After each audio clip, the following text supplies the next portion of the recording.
አቢጌል ለሶስተኛ ጊዜ ሌላ ስህተት ጀምራለች ማለት ነው። ዛሬ ደግሞ ዳጣ የጻፈችው አስመስላ ለናታ ስትጽፍ ነበረ። እንግዲህ ናታም ደግሞ ዳጣን ሲጠይቃት አረ እኔ ምንም አልጻፍኩም እንዴ ስልኬ እኮ ዋጋ ነው እኔ ምንም አላልኩም ብላ ስትነግረው ደንግጦ ቢናት የምታደርገው ብሎ ተነስቶ ሄዷል ማለት ነው። አይ እስኪ እናያለን።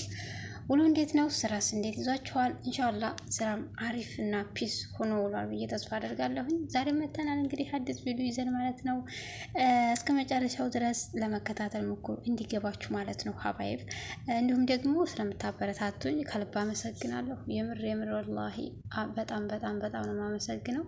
የእውነት ምን ልበላችሁ ሀቂቃ በቃ የምትፈልጉትን ነገር አላህ ያደርግላችሁ ማለት ነው። መቼም አላህ አይቸግረውም አይደለም። ለእናንተ ያቃተውን ለእናንተ የቸገራችሁን ምንም እሱ የሚቸግረው ነገር የለም። የእውነት በቃ አላህ ሁሉንም ነገር ያሳካላችሁ። መቼም የሆነ ነገር ሳይታሰብ አይሳካም አይደለም።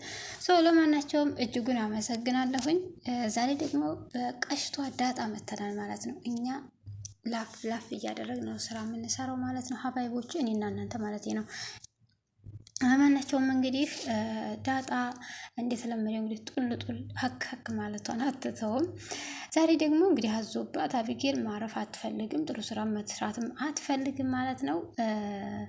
ዛሬ ደህና ሆነች ስትባል ለነገው ደግሞ ትጠፋለች፣ መጥፎ ሆና ትገኛለች ማለት ነው። ዛሬም ደግሞ መጥፎና ይሄ የጅል ስራዋን ቀጥላለች ማለት ነው። ምን አደረገች? እንደ አጋጣሚ ሆኖ ውሃ ስልኳን ይዛው ነበረ የዳጣን ውሃ ደግሞ እንግዲህ ጅል ሞኝ ያው ውሃ ነች እኮ ብላታለች ዳጣ ከዚህ በፊት አይታችሁ ከሆነ ማለት ነው። ውሃ እውነትም ውሃ ነች እና እስኪ የዳጣን ኮድ ታውቂዋለሽ ወይ ስትላት አዎ። ከዛ እሷም ደግሞ ኮዱን የስልኳን ኮድ ከፈተችላት ማለት ነው።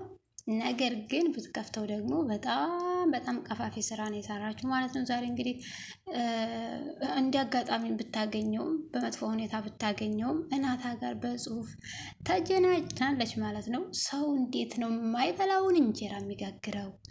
የማያጋግረውን እንጀራ የሚያቦካው? እኔ እኮ ግርም ይለኛል። ግድ እንደዛ እየሰጣጠጣት ለራሷ ተመጻፍ ብትተው ምን ችግር ነበረ? ነው የኔ ጥያቄ ነው። እንግዲህ እሷ ዳጣን መስላ እንዲሁም ደግሞ እሱም ዳጣ መስላው ያንን ጽሁፍ እየተቀበለ እንዲሁም ደግሞ እያነበበ እሱም ሲመልስላት ነበር። እሷም ደግሞ ዳጣ መስላ ስትጽፍ ነበረ። ነገር ግን ዳጣ አይደለችም። ችግሩ ደግሞ እንግዲህ ውሃ ሳሎን ስታገኛት ስልክ ክፈችልኝ ስትላት ያንን ስልክ ለመሸሸግ ስትል ጸጉሬን ይልኝ ብላ አቢጌል እንግዲህ ያው ስራዋ ስለሆነ ምንም ማድረግ አይቻልም። ከዛ ራሷን ስታይላት ስልኩን ሸሽገዋለች። ከዛም በኋላ ውሃ ደግሞ ያው ውሃ ስለሆነች ተነስታ ስልኩን ጥላው ሄደች። እንግዲህ እሱም ደግሞ ዛሬ ግን በሰላም ነው እያለ እንግዲህ በቃ ያው ወንድ አይደል መቼስ ምን ያድርግ። እሷን ደግሞ ተሷ በቃ ስለሚወዳት ወይም ደግሞ ስለሚፈልጋት መልስ ሰጠ። ይሄ ሰው ይፈረድበታል አይፈረድበትም? መልስ የመስጠት መብት አለው። ስልኩ ላይ ማንም ሰው የራሱ ነው። በስልኩ የመጣን ቴክስት መቼም የመመለስ መብት አለው፣ ግዴታም አለው።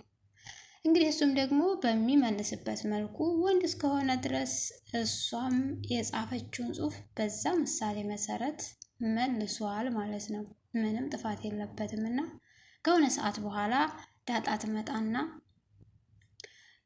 በጣም በቃ ይመለከታታል። ምክንያቱም ስለሚፈልጋት ሰላም እሱንና እሷን ለማገናኘት ጥረት በምታደርግበት ሰዓት ስለነበረ ከዛ በፊት ግን እሷም ራሷ እንደው ግን እሱ እኮ በጣም ነው የሚወድሽ በቃ በግልጽ ነግራትም ነበረ። ግን ደግሞ እኔ ሰላምዬ እንደዚህ አይነት ነገር እኔ ጊዜው ምንም አይደለም ብላ የማያጠግም መልስም ሰጣት ነበር። ነገር ግን በዛ ምሳሌ መሰረት አቢጌል እንደው ክፉ ሰው እኮ ማለት ነው እናንተ ክፉ ሰው ብቻ መሆን ሳይሆን ጅልም ነው የሚሆነው በነገራችን ላይ ማለት ነው። ክፉ ሰው ከክፉነቱ በዘለለ ጅልነትም ያመጣል እና በዚሁ አጋጣሚ ግን እሷና እሱን እያገናኛቸው መሆን ግንኙነት እንዲኖራቸው ማድረጓን ረስተዋለች ሲጀመር ማለት ነው። እንደምትወደው እሱ ራሱ አወቀ በዚሁ አጋጣሚ። ቢያንስ በ1/3 አውቋል ማለት ነው። ለዲያጣ ረዳቻት። እሱንም ለዲያጣን ለማግኘት በር ከፈተችለት። በደንብ በቃ እንዲያገኛትና እንዲትግባባው አደረገችው። አያችሁ፣ እሷ ግን እንዲጠላት ምን ያህል ይወዳታልና በቃ ላሊል እሷ መስላ የጻፈችው ለሱ ምን ያህል እንደምወዳት ለማየት ነበር። ሲጀመር መጻፍም አያስፈልግም ነበረ። ነገር ግን እንዴት ሰውም እየገረማትም ቢሆን ጽፋለይ። ዳጣ ድንገት ስትመጣ የዚህን ያህል ግን አይናውጣ አልመሰልሽኝም ነበር ምናምን እያለች እንዴ ስለምንድን ነው አንተ የምታወራው ስለምን እያለች እሷም በጣም ገርሟትን ብትመልስለት፣ ነገር ግን እንዴት ነው በቴክስት ምንድን ነበር ያልሽኝ? የምን ቴክስት ነው የምታወራው? ሲጀመር እኔ ስልኬ እኔ ጋር የለም ውሃ ይዘዋለች አለችው። የዚህን ጊዜ በጣም ደንግጧል። ይሄን የምታደርገው ኤቢ ናት እንጂ ሌላ ሰው እንደማያደርገው በጣም ግልጽ ነው። ይሄንን አለማድረጓን ባቅ ኖሮ ወይም ደግሞ ይሄንን እንደማታረግ እያወቅኩኝና እንደዚህ አይነት ሰው እንዳልሆነች መመለሴ ብሎ እሱም ወደ ብስጭቱ ይሄዳል ማለት ነው። ከዛም በኋላ አጋጣሚ የውሃ ጓደኛ የውሃን ቤተሰቦች ስታገኝ ውሃስ ብላ ስትጠይቅ ወደ ቤት እያልን ነው አብረን እንሄዳለን ብላ ተነስታ ትሄዳለች። እሷም ደግሞ እዛው እንደነበሩ የቤት ትደውላለች። ትደውልና ዛሬ ለዳጣና ናታን የሚያደርጉትን ነገር ነይ ጉዳያችሁን ልንገራችሁ ትልና የራሷን ጽሑፍ ልትነግራቸው አጥዲፋ ቤተሰቦቿን እንዲሄዱና ወይም ደግሞ እንዲመጡ ታደርጋቸዋለች። ከመጡ በኋላ ነገር ግን ይኸውልሽ ጉድሽኒ ብላ ስልኩን ስታሳያት ስልኩን ለመሸሸግም ሴትየቱ ሞክራለች። ምክንያቱም ባሏ እንዲሰማ ስለማትፈልግ እንግዲህ ታንዴ ሁለቴ ወይም ደግሞ 3 ስህተት ሰራች። ዛሬስ አባቷ ምንድን ነው የሚላት ምንድን ነው የሚያደርጋት የሚለውን ነገር አብረን እናያለን። በነገራችን ላይ ትናንትና እንግዲህ አንድ ላይ አብረው ሲያያቸው እኔ እንደማናቸውም ሰው ነው ቆርቆሬ የገባሁት ብላም ለአባቷ ትናገራለች። ማለትም ደግሞ ላስጠጊዋ ሰውዬ አይ እንደዚሁ ተንተባትባ መውደድ የሚለውን መጽሐፍ እንድገዛልኝ እያልኩት ነው ትልና መውጫ ታረግና ትወጣለች። ሴትየቱም እንደዚሁ አንዳንድ ጥያቄ ስትጠይቃት አይ ከናታን ዘንድ መጽሐፍ ሰጥቶኝ ለማንጣት ነው ለማንበብ ምናምን ብላ እሷ መልሳ ነበር። አንቺ ልታነቢ ከዚህ በፊት እንደማታነብ ስለነገረቻት እሷም ደግሞ ተክብላ ስቃባታለች። ለመሆኑ ግን ጓደኞች አሉሽ አለቻት። በጣም ብዙ ጓደኞች አሉኝ አለቻት። እሷ ግን የምትለው ሌላ ነበረ። ነገር ግን እሱንም ቢሆን ዲያጣ ቢገባትም እንዳልገባት ሆና ለማለፍ ሞክራለች።